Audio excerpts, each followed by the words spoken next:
Hola, ¿qué tal? ¿Cómo están todos ustedes? Me da mucho gusto saludarles. Soy Tere García Ruiz y estoy con nuestro queridísimo Jonathan Ramos, conocidísimo por todos. Si no han leído sus libros, por favor, léanlos.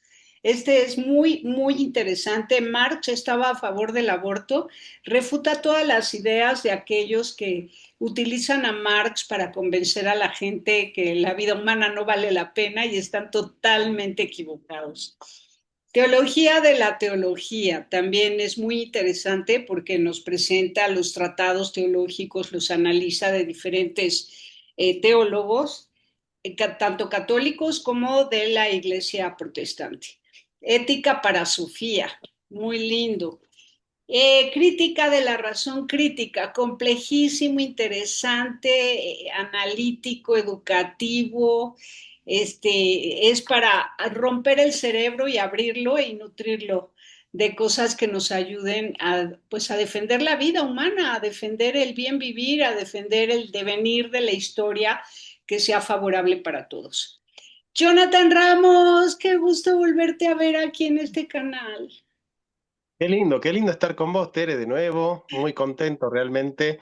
Y bueno, para hablar con una filósofa mexicana que realmente tiene mucho también para decir, ¿no? Gracias, Jonathan. Pues ahora estoy interesada en que profundicemos en el tema de la conciencia humana. Me parece un absurdo terrible que haya técnicos, ingenieros, este, físicos que intenten comparar la conciencia humana con la IA, con la inteligencia artificial, y que se cuestionen si su conciencia, si la conciencia de la inteligencia artificial superará a la conciencia humana o si se le podrá llamar al menos conciencia. Entonces, pues hablar un poco de lo que es la conciencia, qué se ha dicho de la conciencia, qué entiendes tú por conciencia, cómo nos puedes aclarar eso y cuál sería el contenido valioso y verdadero de una buena conciencia para que cada uno se haga responsable, porque ahora es tiempo de pasar del colectivismo del que tanto se ha hablado en las últimas décadas. Todo el mundo se integra a colectivos y colectivos y van como manada, ¿no? Siguiendo a sus líderes y ya no tienen ni siquiera conciencia y voluntad propia. Muchas personas, no todas, ¿no? Pero me preocupa muchísimo eso, me preocupa porque a la hora de trascender, cada uno trasciende solo, ¿no? A la hora de estar solos en nuestra casa, también lloramos solos. A la hora de arrepentirnos de las cosas malas que hemos hecho, estamos solos. Entonces, ¿qué es la conciencia? Bueno, mira, el análisis de la conciencia tiene su historia y su recorrido que va desde el peripsique de Aristóteles, pasando por el discurso del método de Descartes, los análisis de San Agustín, obviamente. Pero la conciencia como un problema filosófico así es moderno, ¿eh? Y sobre todo en Descartes se va construyendo esta idea de que la conciencia es la actividad mental o el fundamento de la actividad mental, y la actividad mental de alguna manera comienza y termina en sí misma. Es decir, hay un pensamiento puro que se constituye a sí mismo, que, que garantiza su propia realidad y en función de la realidad del pensamiento se garantiza la existencia de la res extensa, del mundo, como lo conocemos. De alguna manera, el giro que hace Descartes es un giro a la inmanencia, donde la conciencia se sustenta a sí misma, se elicita a sí misma, se sostiene a sí misma y además sostiene con su decurso la existencia del mundo, ¿no? Es una conciencia fundante, pero además neutral con respecto a la existencia, porque la conciencia determina la existencia del mundo, pero la existencia del mundo no determina la conciencia. Entonces es una conciencia determinante, pero indeterminada. El hecho de que sea indeterminada a su vez es neutral existencialmente, es decir, no es la razón de una vida, no es el viviente, el existente concreto, es totalmente accidental con respecto a la conciencia como cogito, digamos, ¿no? Entonces, la conciencia es el cogito, pero es un cogito puro, ¿eh? Es un cogito hipostasiado, es un cogito autosubsistente. Eh, el primero que le va a hacer, hay tres grandes críticas a esta idea cartesiana, hay muchas, ¿no? La primera es la de Brentano, es decir, que hay cogito puro. Brentano dice no hay cogito sin cogitatum, que eso lo va a tomar después en la intencionalidad Husserl para hablar de la fenomenología, Freud haciendo todo un análisis de la autosuficiencia y la transparencia de la conciencia, y el que más me gusta a mí es Ortega y Gasset, porque Ortega y Gasset en su ratio vitalismo, él dice la razón no es una razón abstracta, no hay razón, sino que es la razón de una vida, la razón de un viviente. El hombre piensa desde su vida. El hombre razona desde su vida porque en el fondo el hombre razona por la vida y para la vida. Entonces él dice, él desarrolla el concepto de la razón vital, es decir, la razón de la vida. La, la, la vida no es la vida de la razón es la razón de la vida, ¿no es cierto? Y la razón de la vida justamente tiene al viviente como su sustento, como su soporte, como su anclaje. Eh, Ante todo, entonces, si la razón es la razón de una vida, entonces la inteligencia artificial no puede ser nunca ni autosubsistente ni autosustentada y no puede ser razón como tal, porque no hay un viviente detrás, no hay un existente real, ¿no? Heidegger diría, no hay un Dasein, ¿no? No hay un ser ahí que está atravesado por la historia, por la temporalidad, por la angustia, por el miedo, por la angustia que le causa su libertad. Entonces, la razón humana no solo tiene potencias, sino también debilidades que constituyen las fortalezas de la razón, porque dice Kant en la crítica de la razón pura que nosotros comenzamos a razonar allí donde lo que sabemos no funciona. Es decir, la razón, por ejemplo, nosotros no tenemos que razonar para caminar porque ya sabemos caminar. Cuando vos sabés hacer algo, ya no lo tenés que razonar.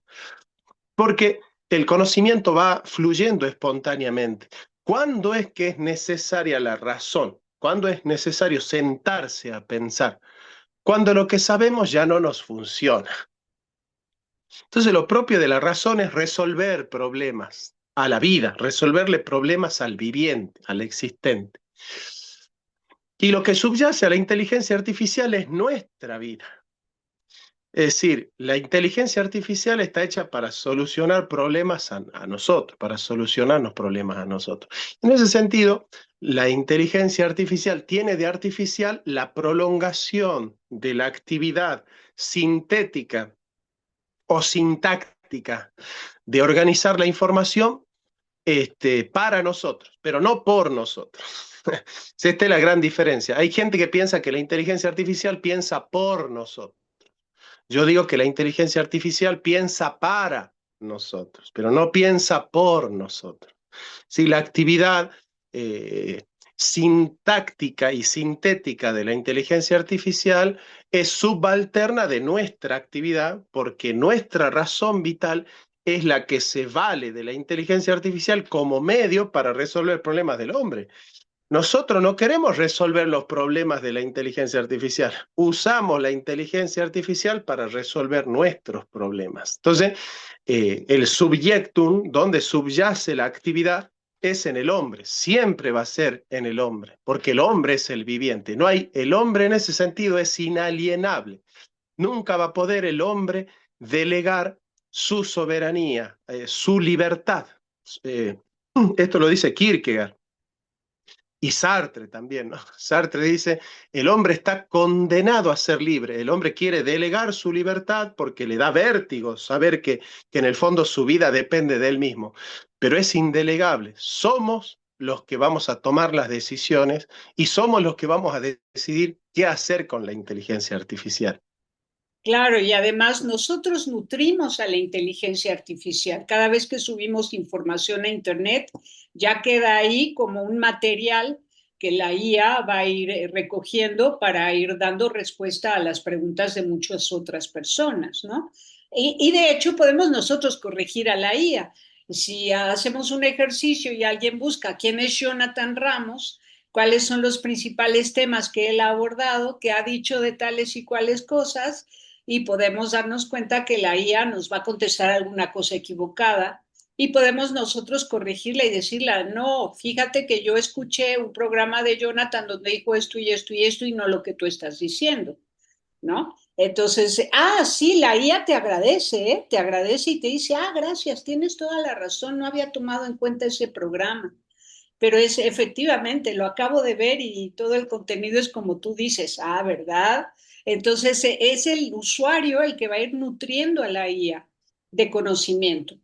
Pero habrá gente de buena voluntad que la nutra de conocimiento verdadero y gente que la nutra de conocimiento falso. Entonces, de ahí que no podemos evadir nuestra conciencia ni evadir nuestra capacidad de pensamiento, nuestra capacidad de decisión. Es muy importante, esto exige mayor responsabilidad de cada uno de nosotros. Ahora, Es lo que Jonathan, plantea Sartre. Sartre en Las manos sucias plantea la dialéctica del grupo, ¿viste? O sea, un tipo que se mete en el partido marxista, en el Partido Comunista le ordena matar a un amigo y él, cuando se va al encuentro de su amigo para dar la prueba de fe, digamos, ¿no? La prueba de fidelidad, dice, se me cayó la orden y me di cuenta que el que iba a matar a su amigo soy yo y no el grupo, ¿no? Entonces, nadie se puede disolver en el anonimato, nadie puede esconder su propia subjetividad, ¿no? La propia vida, nadie puede neutralizar su vida y decir yo no soy responsable. Entonces, ciertamente que a mayor actividad, la responsabilidad es nuestra, o sea, la inteligencia artificial es de nosotros, por nosotros y para nosotros. No podemos delegar la responsabilidad a un sistema de información. claro, como tú que eres profesor, ¿no? Me imagino que tus alumnos de repente querrán hacer trampa y entregar un artículo, un ensayo hecho por inteligencia artificial y luego a la hora de cuestionarles lo que significa todo aquello que dice ese artículo, te das cuenta que ellos nada más lo tomaron de inteligencia artificial, pero no lo pensaron, no lo razonaron. Y bueno, Es así. y el que pierde es el ser humano que no quiere pensar. Me preocupa mucho porque la filosofía salió a las calles como que muy tarde, ¿no? Se quedó en las academias muchos años y es apenas hace un par de décadas que intenta meterse en la calle, en lo cotidiano, captar gente de todas las carreras, de todos los campos de conocimiento y como que la gente no lo está tomando en serio y para colmo se están metiendo a la IA como encontrando en estos sistemas un acompañante con quien dialogan sus temas personales, sus penas, sus sufrimientos, sus angustias, y dices, Dios mío, ¿a dónde vamos a ir a parar cuando ya dos seres humanos no son capaces de dialogar temas profundos porque algunos prefieren dialogar con una IA? Lo que pasa es que en el fondo la inteligencia artificial tiene algo de algoritmo, es decir, está programada para complacerte, ¿no? Como todo sistema de información, ¿no? Entonces, eh, esa es peligroso porque aumenta el narcisismo que nosotros tenemos. Ya el algoritmo es narcisista, ¿no? Porque solo te muestra los videos que quieres ver, solo te muestra las personas que te gustan, solo te muestra las canciones que te gustan, ¿no? Así, el algoritmo está hecho para crear narcisistas, digamos, ¿no? Este, porque no me voy a topar con gente que no quiero escuchar. Si yo soy liberal, el algoritmo no me va a pasar los videos de los socialistas, digamos, ¿no? Entonces vamos creando un monstruo narcisista que se alimenta de sus propios prejuicios todo el tiempo, digamos. Y la inteligencia artificial es un poco eso, ¿no? Está de alguna manera programada para decir lo que nosotros queremos escuchar y complacernos a través de ese sistema de organización de información, el soft. Eh, Bueno, es muy peligroso no lo que nosotros podemos hacer con la IA, sino lo que la IA puede hacer con nosotros. Que es básicamente seguir en esta línea algorítmica de crear narcisistas, ¿no? Es decir, de que nosotros no tenemos la capacidad de conocer otras voces, de escucharlas y tampoco de respetarlas, ¿no? La palabra tolerancia por ahí me hace un poquito de ruido, pero de respetarlas, de aceptarlas y de poder convivir en paz con voces disidentes, ¿no? Con la disidencia, con el disenso. Entonces, en el fondo, la vida algorítmica, este mundo algorítmico, digamos, esta ontología algorítmica, nos hace cada vez más solitarios. Estamos solos, estamos ensimismados, estamos encerrados en nosotros mismos. Eh, Porque con la inteligencia artificial me aparece todo lo que a mí me gusta, me da las películas que me gustan, las ideas que me gustan, las canciones que me gustan, las opiniones que me gustan, defiende la ideología que me gusta. Entonces, en el fondo, yo solo diálogo conmigo mismo, ¿no? Es como una especie de reinversión del soliloquio, ¿no? Es decir, en el fondo, el único recurso válido para la vida algorítmica o para la ontología algorítmica es el soliloquio. ¿No? Es decir, es hablar con nosotros mismos a través de un soft, de un sistema de información. Claro, y es un soliloquio que se agota porque solamente va a usar las mismas ideas, los mismos pensamientos, de los mismos que coinciden consigo mismo y bla, bla, bla, ¿no? Entonces, se trata de seguir siendo humanos, por eso me preocupa y me interesa mucho este tema, seguir siendo humanos. Si ya no querían tener hijos y empezaron a tener animales como mascotas en lugar de hijos, después ya las mascotas están sentadas junto a su dueño mientras el dueño está todo el día metido en el celular, ¿no? O sea, ya ni siquiera ese trato que le daban tan amoroso al animal, al perro, al gato. Ahora están todos inmersos en la tecnología y hablando con una inteligencia artificial que jamás tendrá conciencia porque no es viviente ni sentiente, no siente ni sintiente ni viviente, ¿no? Ahora, el ser humano sí siente, el ser humano vive, tiene necesidades biológicas, necesidades intelectuales, necesidades de todo tipo, afectivas, emocionales, espirituales. Y estamos también ya metidos en este lío con la tecnología a todo lo que da, después de que el ser humano había sido, desplazó a Dios, se convirtió en el centro, y después el ser humano se desplaza a sí mismo y pone en el centro la tecnología lo digital, ¿no? El mundo digital y la tecnología, la IA y todo eso. Y de pronto el ser humano empieza a perder capacidad de pensar, capacidad de dialogar, pierde la memoria, pierde palabras en su vocabulario. ¿Qué vamos a hacer? Porque hay que hacer conciencia de eso. Mira, está muy difícil ir contra la marcha de la historia, ¿no? Porque es un gran monstruo que va explanándose, ¿no?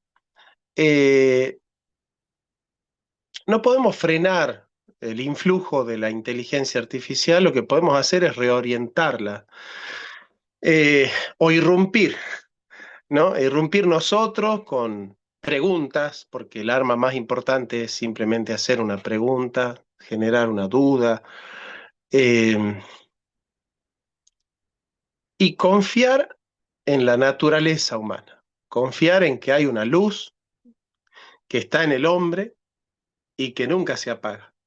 Esa luz, que es la conciencia humana, esa chispa divina que hay en el hombre, bueno, San Agustín sabe mucho de esto, ¿no? Eh, esa luz nunca se apaga. Esa luz siempre tiene una lucecita que está ahí prendida, que nosotros podemos azuzar, podemos soplar y podemos hacer que se prenda, ¿no? Está en nosotros. Es decir, hay que entender esto, ¿no? Nosotros no tenemos que pensar que la educación es como arrojar a lo que hay en un vaso medio lleno a un vaso medio vacío, dice Sócrates, ¿no?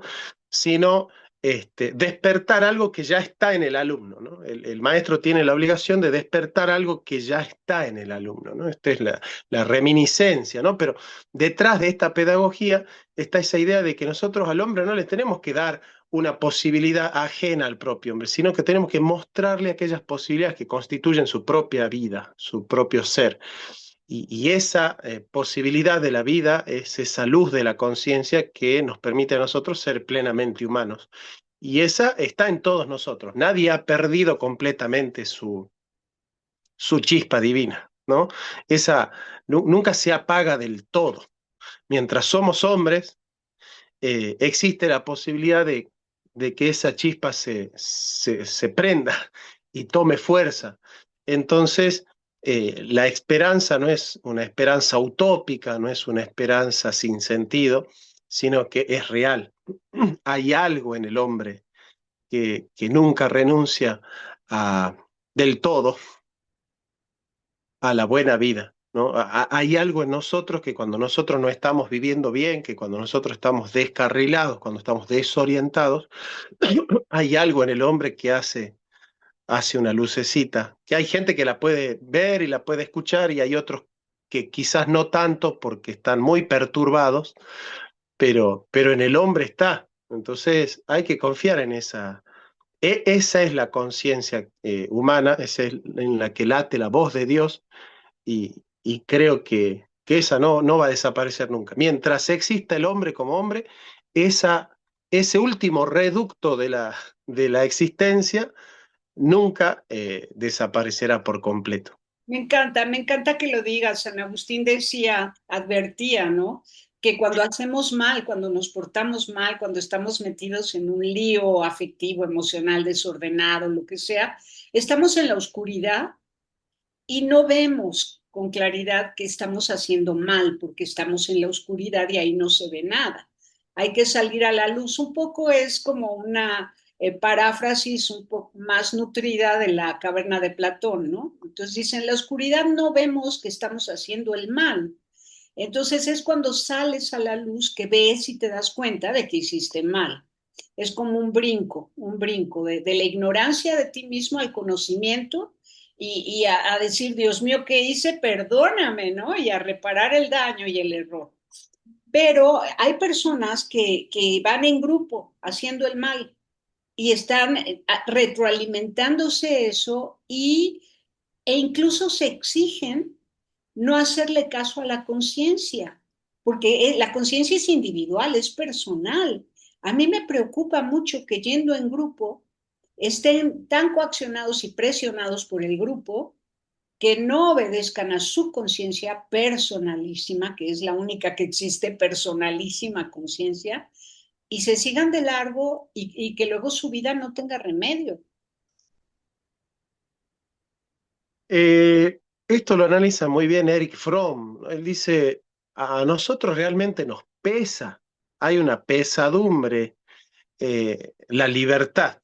La libertad es el darnos cuenta de que nuestra vida depende de nuestras decisiones, ¿no? De que son nuestras decisiones las que van a marcar el éxito o el fracaso de nuestra empresa, ¿no? De nuestra vida. Y esa responsabilidad nos da a nosotros una especie de miedo, ¿no? De vértigo, de náusea, diría Sartre, ¿no?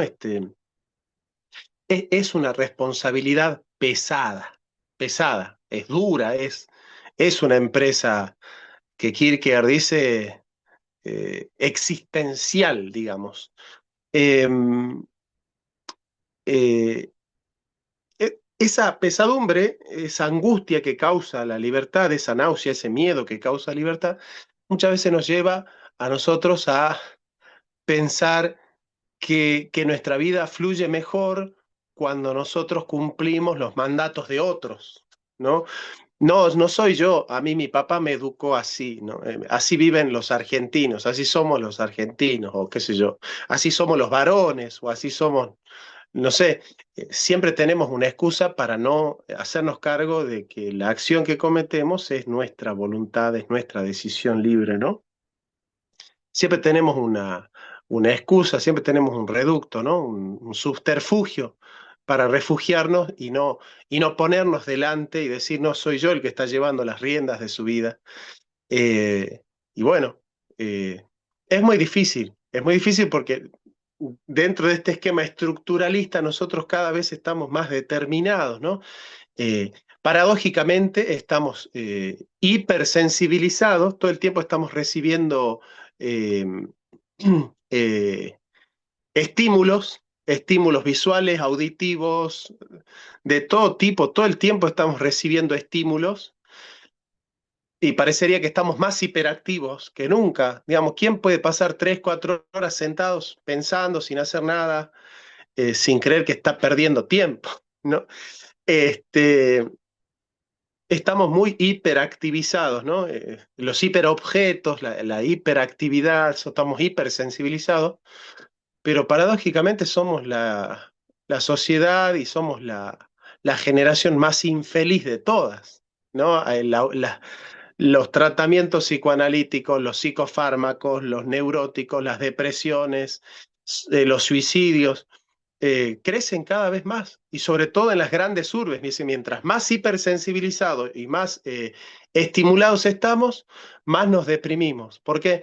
Porque creemos que la acción nos remite a nuestra propia responsabilidad, pero hacer más cosas no significa que las hacemos nosotros o que nos hacen crecer o desarrollar. Sí, la solución es hacer menos cosas, pero más conscientemente, que hacer 1000 cosas sin hacernos responsables de ninguna, digamos, ¿no? Claro, y luego también la capacidad de pensar por cuenta propia, el ser originales, ¿no? El tener ideas originales, el poder interpretar la tradición filosófica y seguir a tus autores favoritos, pero poder reinterpretarlos y alimentarlos. Es una forma de vida preciosa, como tú haces, el poder pensar sobre lo que dijo alguien y maravillarte de eso y analizarlo y agregarle algo.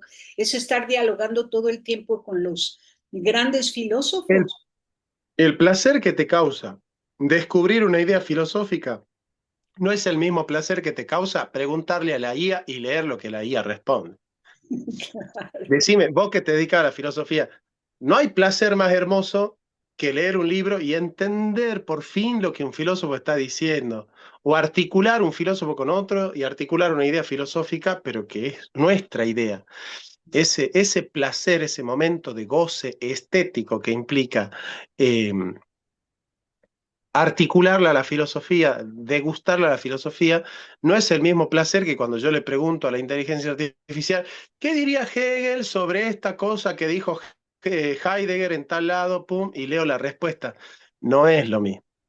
Ahora, hablando de Hegel, por favor, que a mí me taladra el cerebro la idea de que ahora lo toman como alguien permisivo en el sentido de que si las cosas están pasando es porque así tiene que suceder. ¿Cómo? O sea, si todo, Mm. todo pasa por algo, ¿no? Entonces la gente evoluciona e involuciona y todo eso tiene que suceder y así va a ser.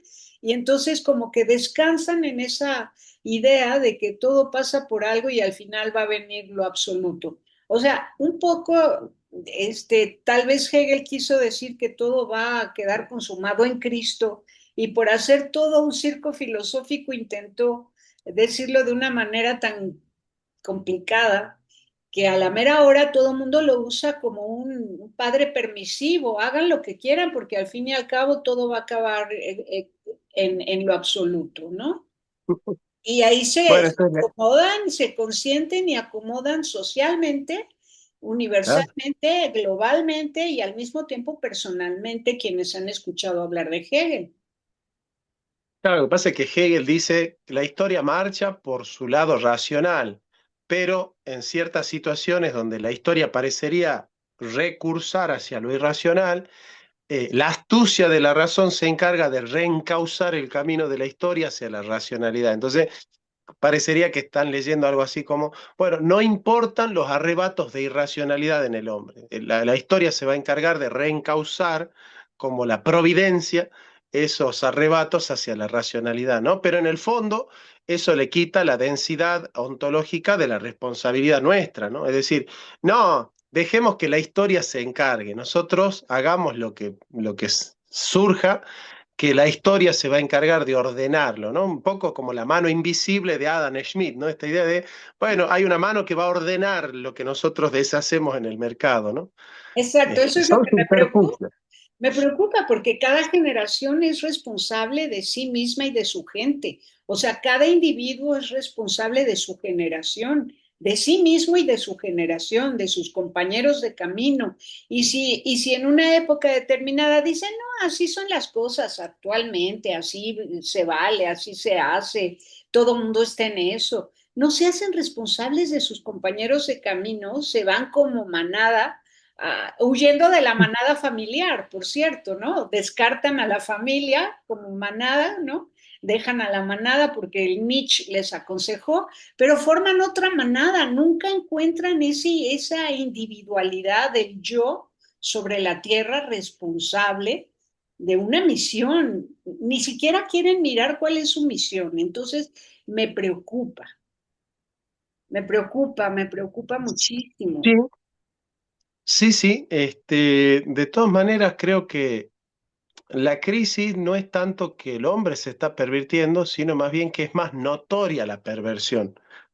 Eh, el hombre siempre fue corrupto, la maldad siempre estuvo en la esencia humana, pero yo creo que hoy hay más medios, proliferan los medios para que la maldad sea más eficiente y para que tenga más alcance. Eso es lo que le hace más peligrosa a la maldad humana hoy en día, Más ¿no? seguidores, porque van contagiando.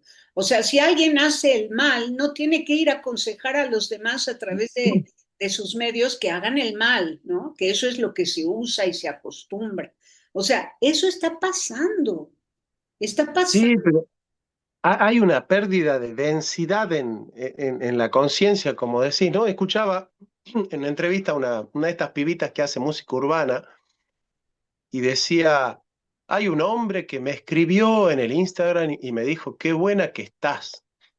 Y yo no me manejo así, yo no tengo esos valores, yo no soy una mujer que se dedica a eso. Y en sus canciones habla de la sexualidad muy explícita y muy libremente y muy cosificadamente, ¿no? Es una de esas que canta, haz, este, haz conmigo lo que tú quieras, ¿no? Tómame y haz conmigo lo que tú quieras, ¿no? Entonces, pero si vos estás cantando en una canción, haz conmigo lo que quieras, sexualmente, y por otro lado aparece un hombre y te escribe qué buena que estás y te horrorizás porque vos no tenés esos valores, entonces ¿quién hace tus canciones o quién las canta? Hay dos cantantes, la que se indigna porque un hombre la cosifica o ella que se cosifica a sí misma en las canciones. Bueno, son momentos donde uno dice, bueno, me tiene que dar una ACV, porque yo no puedo seguir viviendo después de escuchar estas cosas de una mujer que se cosifica todos los días en sus canciones, digamos, ¿no? Parecería que tenemos como esa licencia de decir, bueno, tenemos permiso a ser contradictorios, ¿no? Errar es humano, tenemos permiso a errar, erremos tranquilos, ¿no? Es como que nos autodisculpamos a priori de todas las tonterías que hagamos porque, bueno, somos humanos. Si errar es humano y somos humanos, bueno, erremos tranquilos. Sí, es como un permiso para errar y sobre todo es un síntoma de que si no puedes lo que quieres, haz lo que puedas, ¿no? No como Epicuro o con los hedonistas, si no puedes lo que quieres, haz lo que puedas. Entonces están conformándose con cosas muy banales, muy feas, y no aspirando, por ejemplo, decíamos, es muy poco hablar con una IA que leer un libro de filosofía. Leer un libro de filosofía es apasionante, ¿no? Te quiebra la cabeza, te hace pensar, te cuestiona, tienes que ir a un diccionario a buscar el significado de tales palabras para volver al texto y entenderlos. Es todo un ejercicio mental o las matemáticas ponerse a hacer una tarde de puras matemáticas, quebrados, sumas, divisiones. O sea, es jugar un poco con el cerebro, es activar la mente, tener conciencia de uno mismo, porque te topas con tus límites y capacidades y te conoces a ti mismo en esos ejercicios, ¿no? De estudiar, de pensar, de leer, de sumar, restar, multiplicar y ojalá que no se pierda. Jonathan, nos quedan 5 minutos. Dinos algo más de la conciencia como contenido y qué contiene la conciencia. Si yo pienso, si yo, Tere García, pienso que la conciencia es aquello con lo que nos vamos a ir fuera de esta tierra. Cuando fallezcamos, va la conciencia, va el ser humano con su conciencia.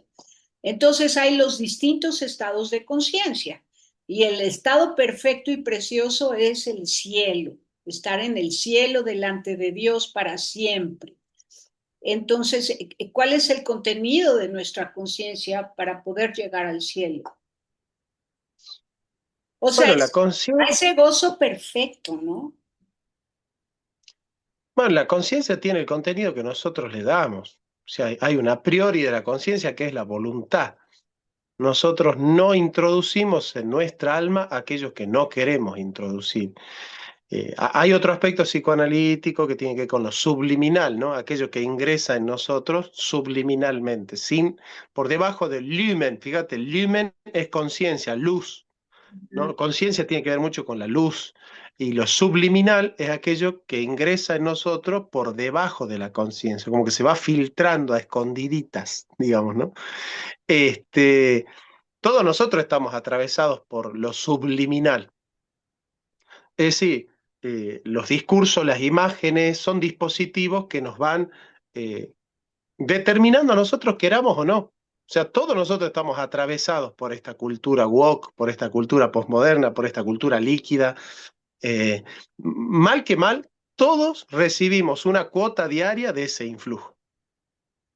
Claro, Eh, y nuestra práctica debería ser ir limpiando la casa, ¿no? O sea, eh, exacto, o sea, el trabajo es terapéutico, es decir, tenemos que tratar de estudiarlo, ese influjo, y tratar de ver los resabios de ese influjo en nuestra alma y purificarla todo el tiempo, ¿viste? Purificarla en Cristo, puestos los ojos en Cristo, que es el autor y consumador de la fe, mirándolo a Él, porque nadie sale de un pantano mirando al pantano.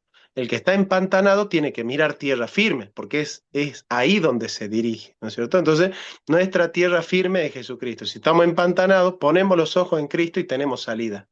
Y nos vamos purificando con esa regla que es su vida, su conciencia, su alma, su pensamiento, ¿no? Su vida. me encanta, Jonathan, qué gusto platicar contigo, te quiero mucho, mucho, mucho, mucho. Yo también, pues. Yo sí te entiendo cuando vas subidas y bajadas y de aquí para allá y a la derecha y a la izquierda y al centro y afuera. Es que eres un filósofo dinámico que está todo el tiempo pensando y cuestionándose, ¿no? Y revisando los pensamientos de muy diversas personas y Pero gente. estás viendo mi contenido, No, lo a mí seguís me de vez en cuando. encanta, sí, sí, sí, sé que hay cosas que digo, ay, Dios mío, ¿por qué se mete en ese tema? Y sin embargo, a la mera hora lo analizas de tal manera con tu pensamiento complejo que ¡fum!